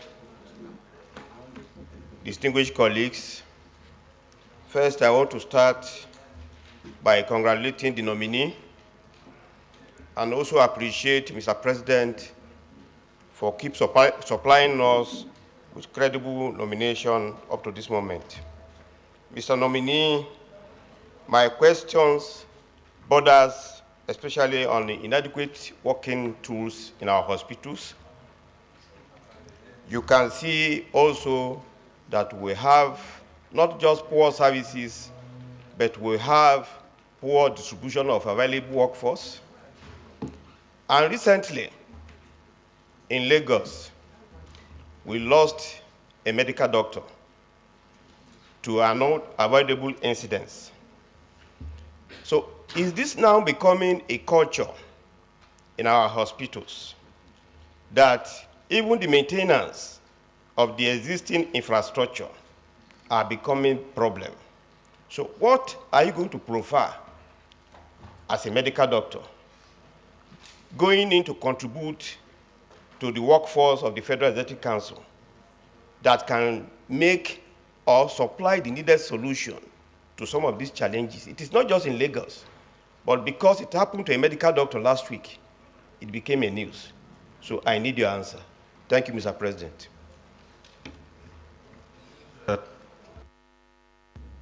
Distinguished Senator Tony Wayne. Thank you, my president, sitting at chair. Distinguished colleagues, my name is Dr. Tony Nwoye, representing the group of Anambra Central District. Let me start by thanking Mr. President for appointing this man, a colleague of mine, senior colleague of mine for that matter. And let me thank Mr. President sincerely that this year marks, or this section marks, a departure because of the very fact this is the cabinet that has the highest number of doctors, if they are confirmed, from what I read. But I have a question, two questions, simple. Dr. Salako, knowing fully well, having read your resume, knowing fully well that your own brother, Professor Olukoya Ransom Kuti of the blessed memory, was adjudged as one of the best health ministers Nigeria has ever produced. This man built our health system around the primary health care system. And he instituted the National Primary Health Care Agency in 1988. That was the year he launched it. And used 52 local governments in Nigeria as a model to test run it. And today, our primary health care is not only built on that, but is deteriorating every day. What are you going to do if by God's grace this Senate confirms you and the minister assigns you portfolio as other health minister or minister of state, what are you going to do to revamp our ailing health sector, and also to recognize universal health coverage, which is a global issue, vis-a-vis bringing that model, that initiative Professor Olukoya Ransom Kuti of blessed memory brought, so that we can go near achieving aim. That is number one. Number two is that if you are confirmed as a Minister of Federal Republic of Nigeria and you are assigned the portfolio of Minister of Health, either as Minister of State or as the cabinet ranking, which is senior minister, what are you going to do about the global brain drain? What I'm asking about global brain drain, that when we were in medical school, we used to hear that young doctors will travel to London, Germany, America, Saudi Arabia to look for greener pastures. But these days, professors, consultants, medical personnel, pharmacists, even PhD people who have PhD in pharmacy, nurses, midwives, consultants of different degrees, optometrists, and other medical, very senior ones, still travel abroad, abandon our country to look for greener pasture. What are you going to do to stop this ugly trend? Thank you, Mr. President. Distinguished Senator Benson Ebowe.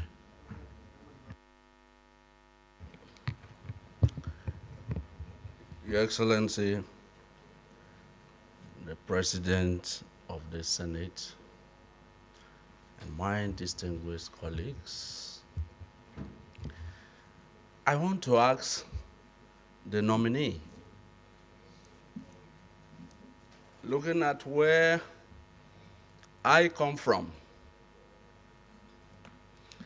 I am from the place that is considered the most remotest of all the places in Nigeria,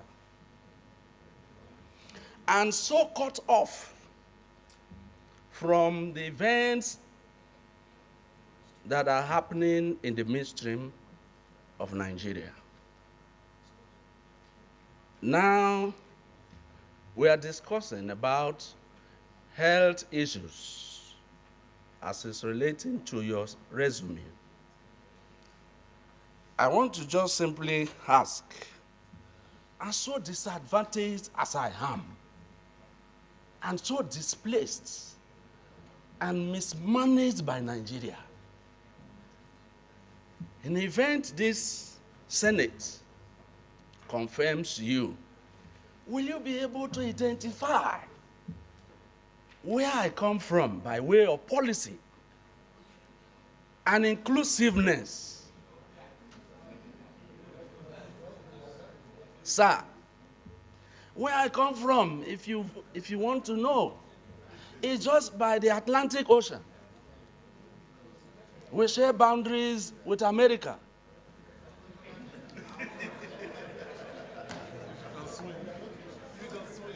We share boundaries with America, but very far from America.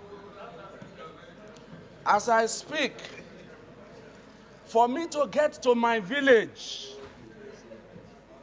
I have to be covered under waterproof on a speedboat before I get there. Just this morning, I had a phone call from a woman that was delivering and could not deliver. And they have been trying to bring her to Yenangwa. And that will amount to 1 hour, 30 minutes before they will get to Yenangwa. This is what we suffer. How will you be able to attend to these issues in the riverine where I come from? Thank you, Mr. President. Sir. So that I will be very close to America.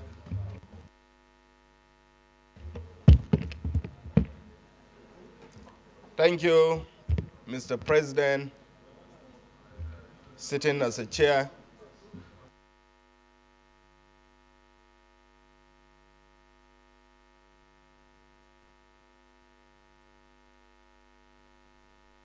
Use your mic, please. Congratulate you on the nomination by Mr. President.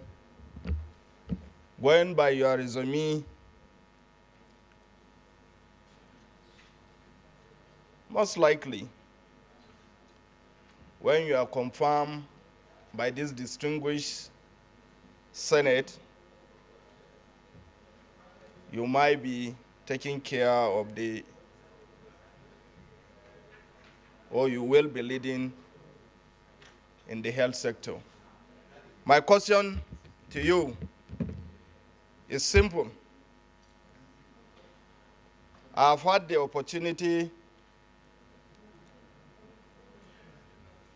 to chair the immunization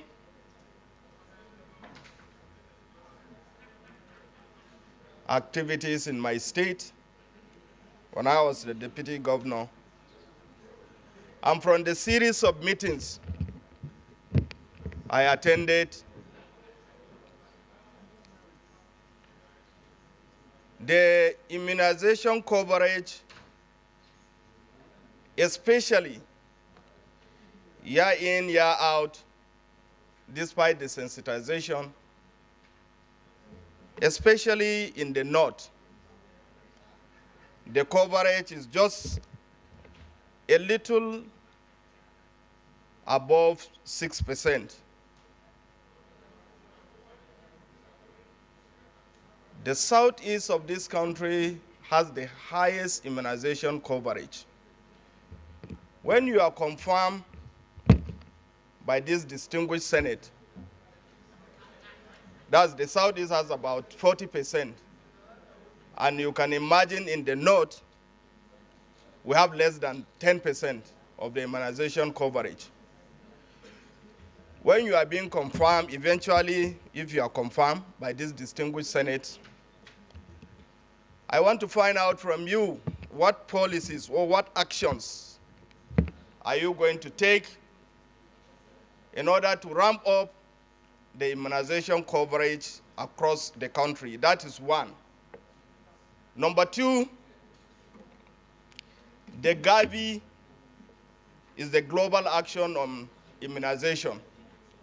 And as you are aware, all the states, the 36 states of the Federation, they are participating.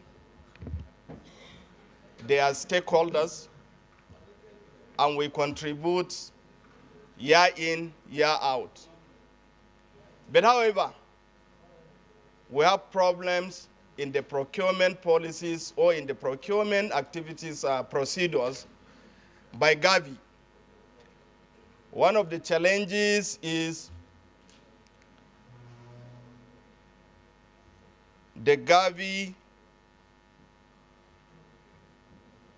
don't, in most cases, sit down with the states that are concerned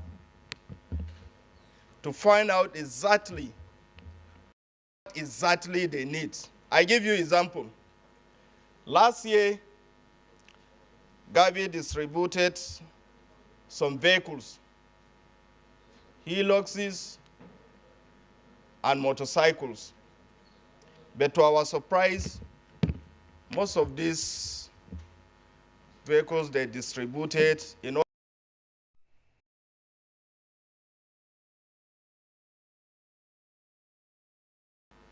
they are using diesel. They are diesel engines. So this shows that, or what that means is, they didn't confirm with the state.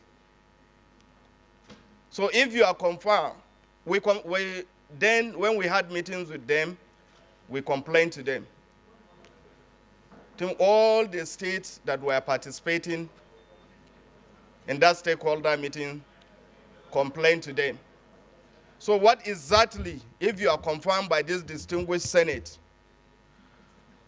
what actions are you going to take to see that these are being corrected? Thank you very much.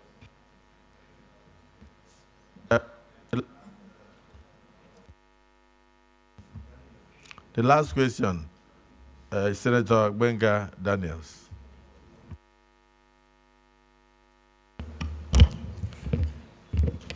Thank you, our Senate President. My distinguished colleagues, I am Otumba Engineer Benga Daniel, representing the good people of Ogun East Senatorial District. Mine is not a long one. It's going to be very, very short. I noticed that in the course of this screening, we have spoken to probably about 4 different medical doctors. And so one is not particularly sure which portfolio is going to come to our person. And that is why I want to provide the information that Dr. Salako that we are speaking today is a very, very versatile, quite intelligent personality. In the course of working in Ogun State he was Commissioner for Agriculture. He was also Commissioner for Housing. And in all of this, I want to say to my colleagues that he carried himself creditably well. We had thought that he was not going to perform when he was made Commissioner for Housing and even Agriculture, and he did exceedingly well.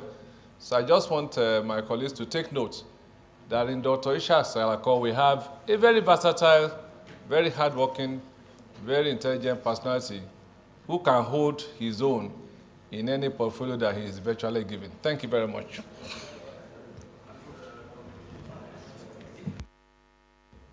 Mr. Nominee.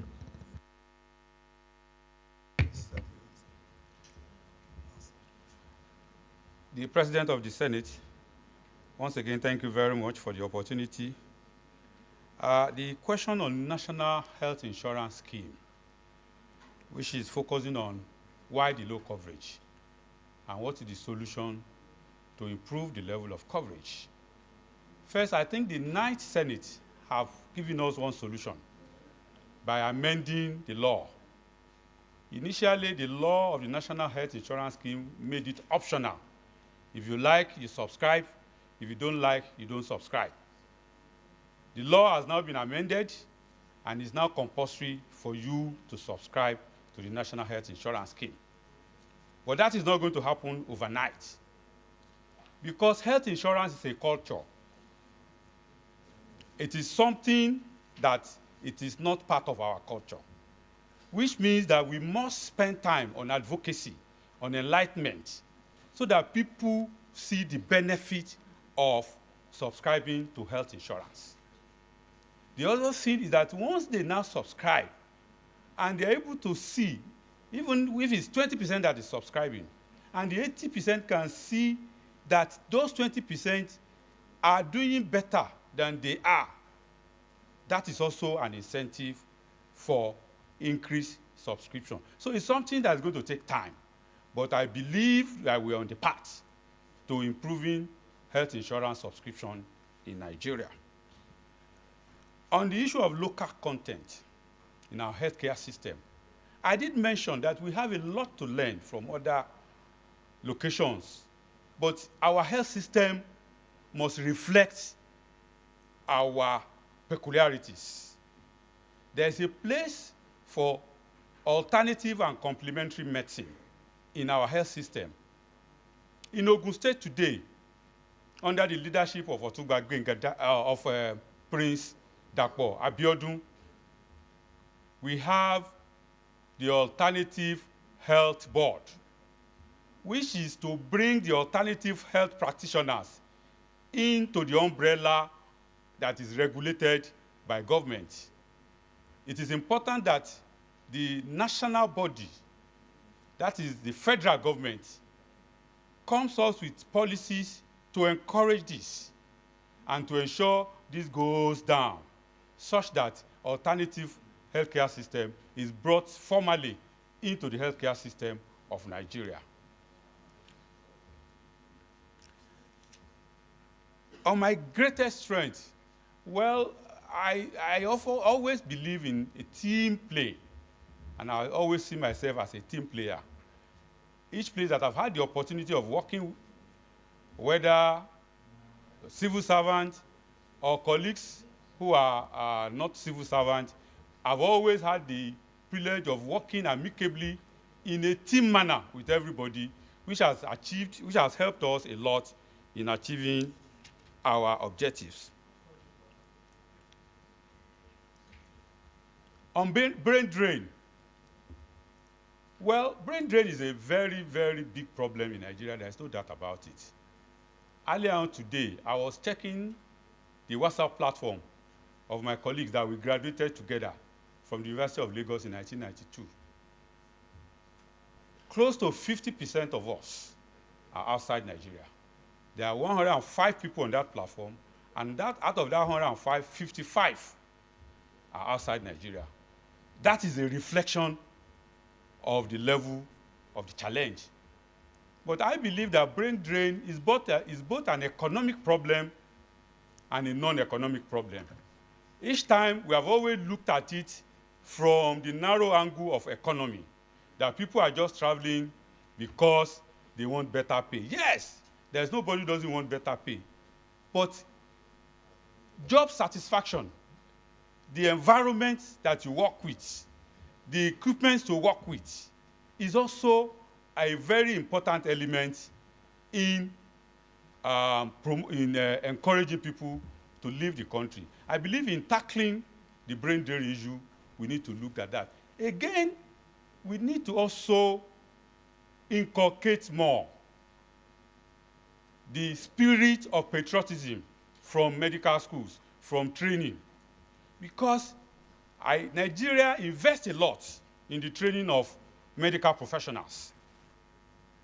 For example, if I've had to pay my way through medical school, I'll probably be just finishing paying the loan.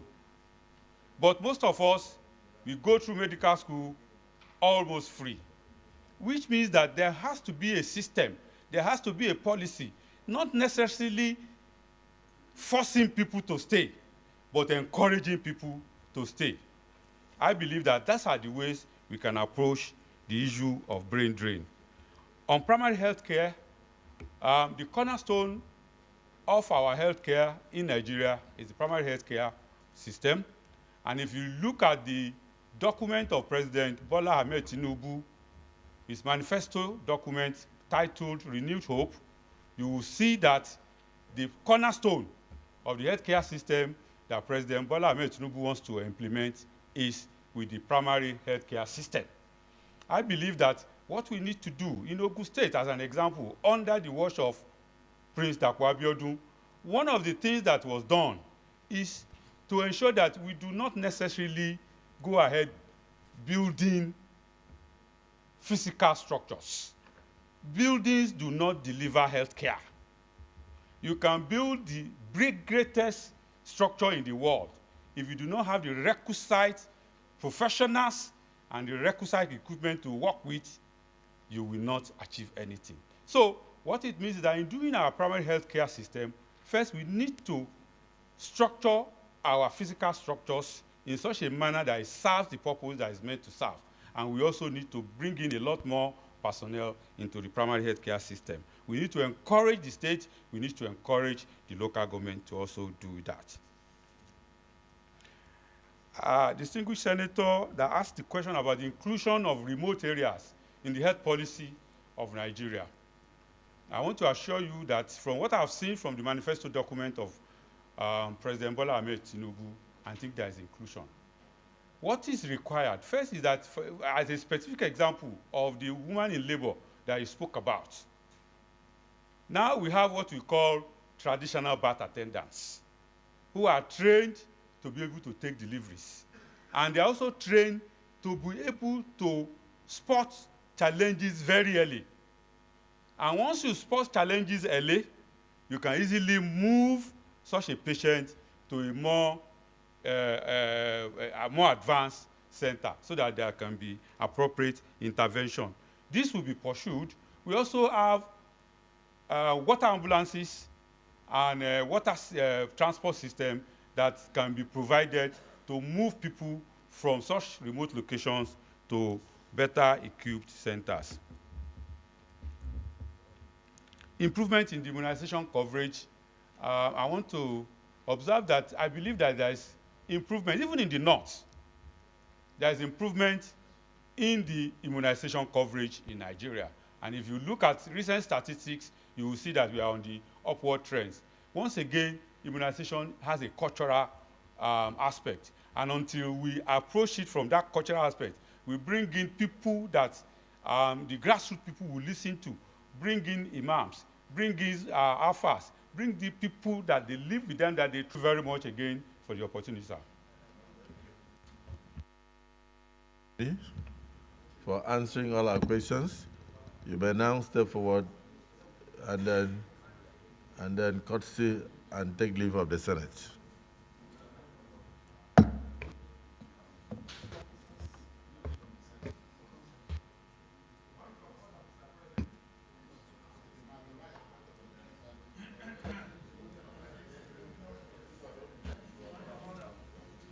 Yes. Order what?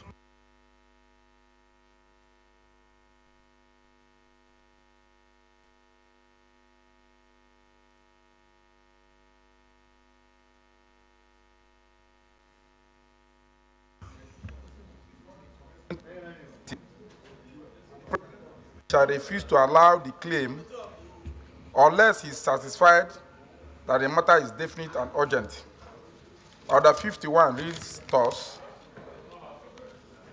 notice shall not be dispensed with in the case of motion or in respect of any other proceeding for which notice is required, except with the consent of the President of the Senate and the general assent of the senators present.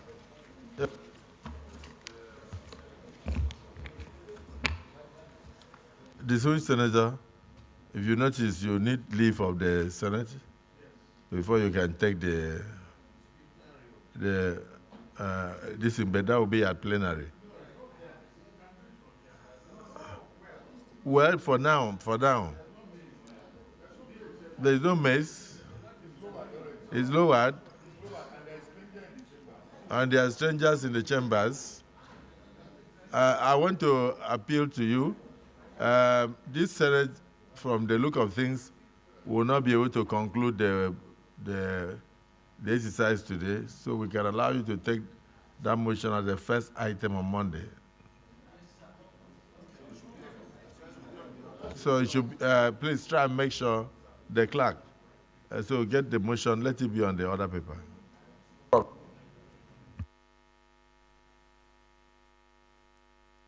Leader of the Senate, just for a break. We go and break and come back.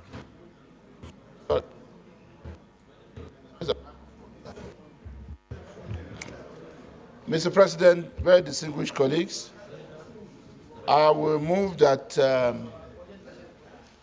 we go on no break. People have to eat. Minority Leader, Minority Leader, a motion has been moved that we go on the break. Are you in support? Are you in support that we go on 20 minutes break to come back? Are you supporting it? Your job is to second the motion. Your job is to second the motion. Your job is not to correct the Senate. Thank you, Mr. Senate President and dear colleagues. My name remains Darlington Nwokocha. I rise to second the motion ably moved by the Leader of the Senate. I hereby second. Distinguished colleagues, a motion has been moved that we should have a 20-minute break and return here at exactly 5:30 to enable us to continue with business of the Senate. Those against say nay. The ayes have it.